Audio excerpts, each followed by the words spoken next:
Our reading today is taken from Luke's Gospel, chapter 23, and we're reading verses 33 to 43.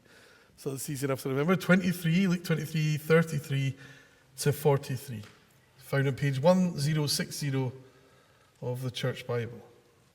When they came to the place called the Skull, they crucified him there, along with the criminals, one on his right, the other on his left.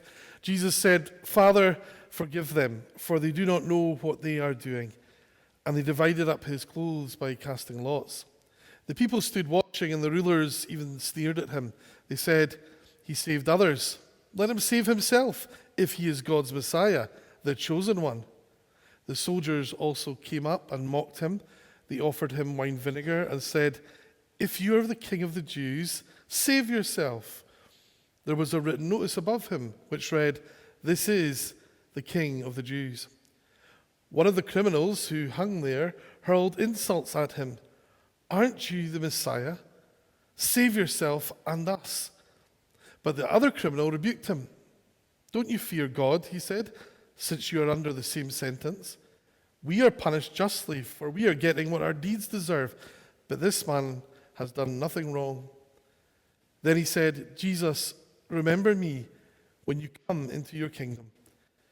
Jesus answered him, "Truly I tell you, today you will be with me in paradise." Amen. May God bless that reading from his holy word. Now, 37 minutes the sermon was last week. And afterwards, I didn't realise at the time that it had gone on as long as that. Mrs. Polworth had texted me during the service to say "time" with exclamation mark.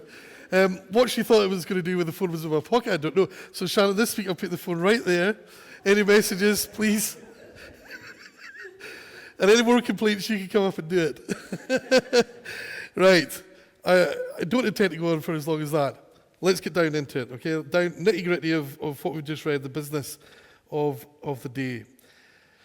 The powers that be had made up their mind that Jesus was a threat to their position. The religious leaders had long ago arrived at that conclusion. And their goal became to convince, firstly, the Roman overlords that was the conclusion that they should arrive at too, but also to convince the people. And we know that when they exchanged Barabbas for Jesus, they probably achieved that too. They managed to turn the crowd. Anyway, what do you do when you want to convince others of something that isn't wholly true and most likely is highly untrue? You need a narrative. And what you need then to do is to sell that narrative to those that you want to convince. Now, that's not so easy for your average person. It's not even easy for your average, a group of your average people.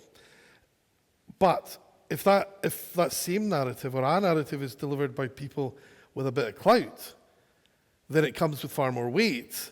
And of course, human nature is largely to defer to power.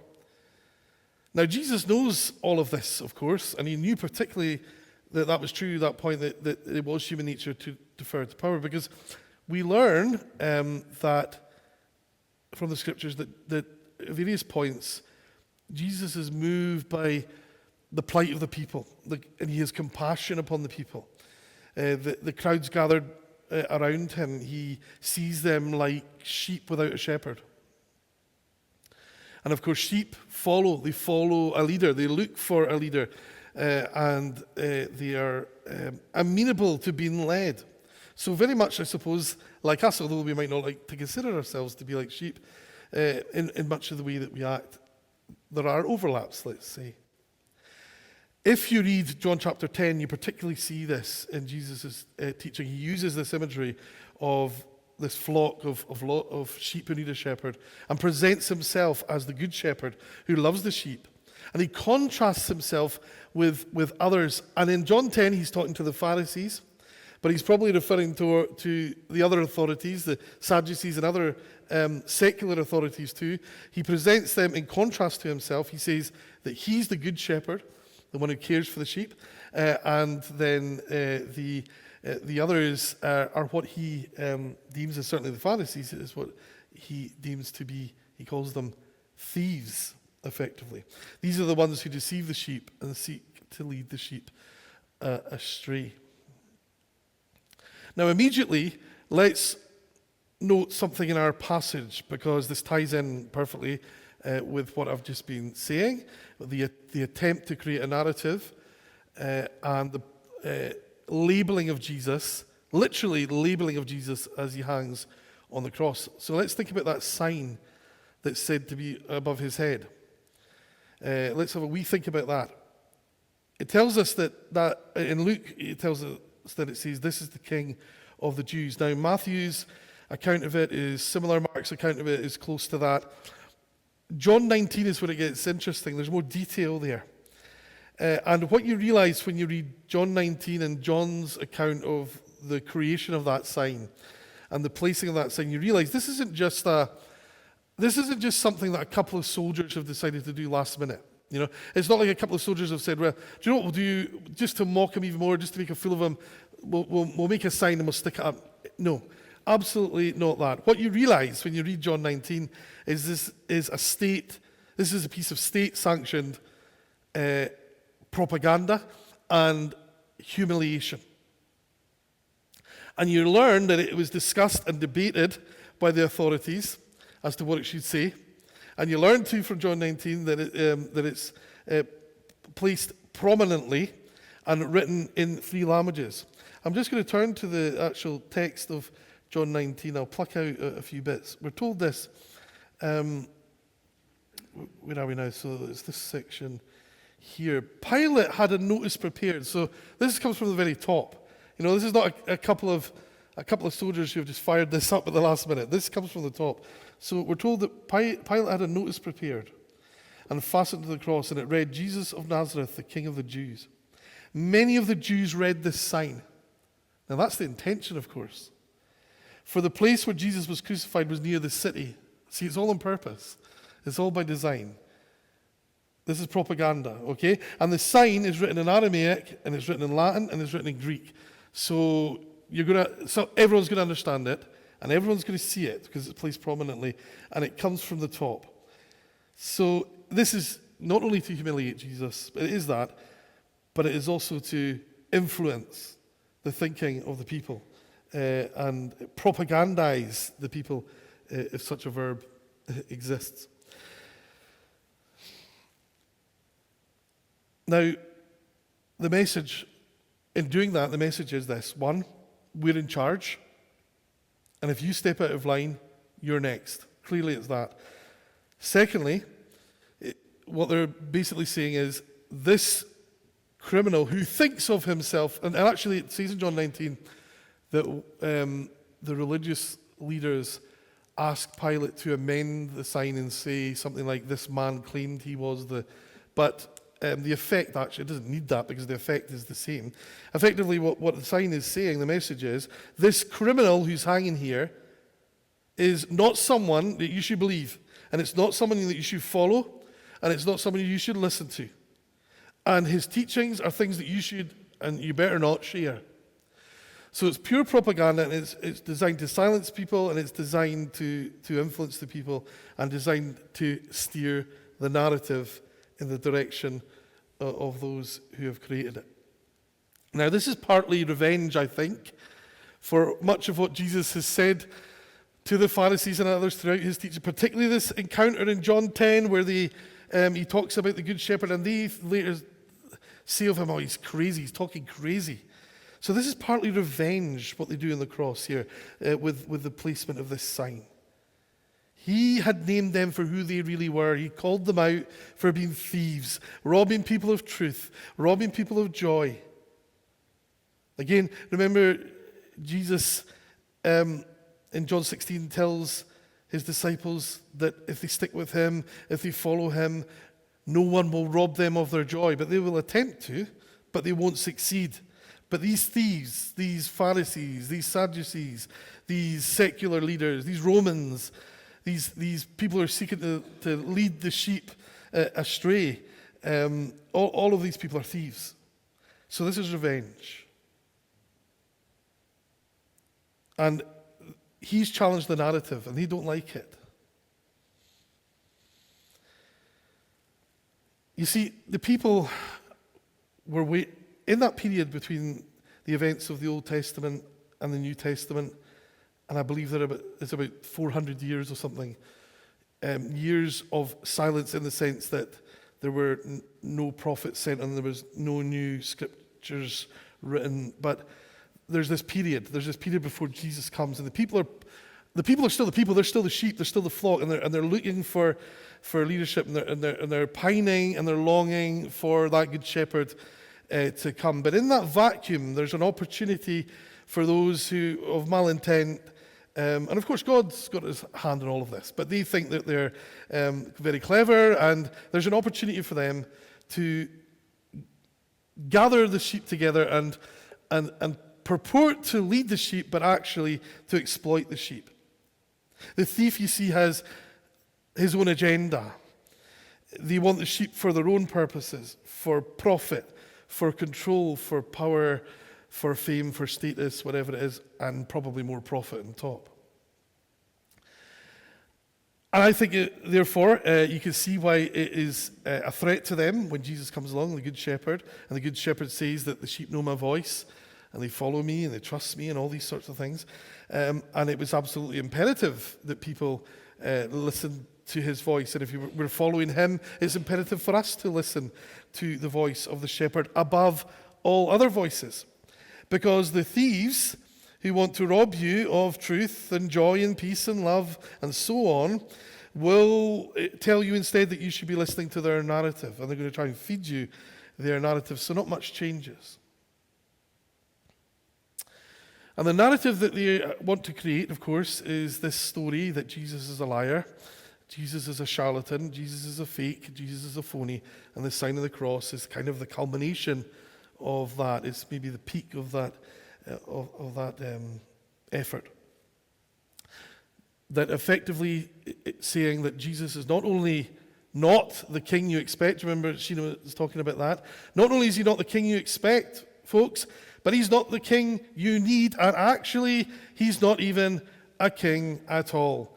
He's a fake. That's what the narrative is designed to say to the people. And the powerful enemies of Jesus throughout the centuries have always been trying to sell the same narrative. Different tactics, slightly different message, but effectively it all boils down to that you should listen to them and you shouldn't listen to the Good Shepherd. And Jesus says that the Good Shepherd loves you. The Good Shepherd knows you better than anyone else, and the Good Shepherd has good intentions for you, but the narrative is that you shouldn't listen to the Good Shepherd.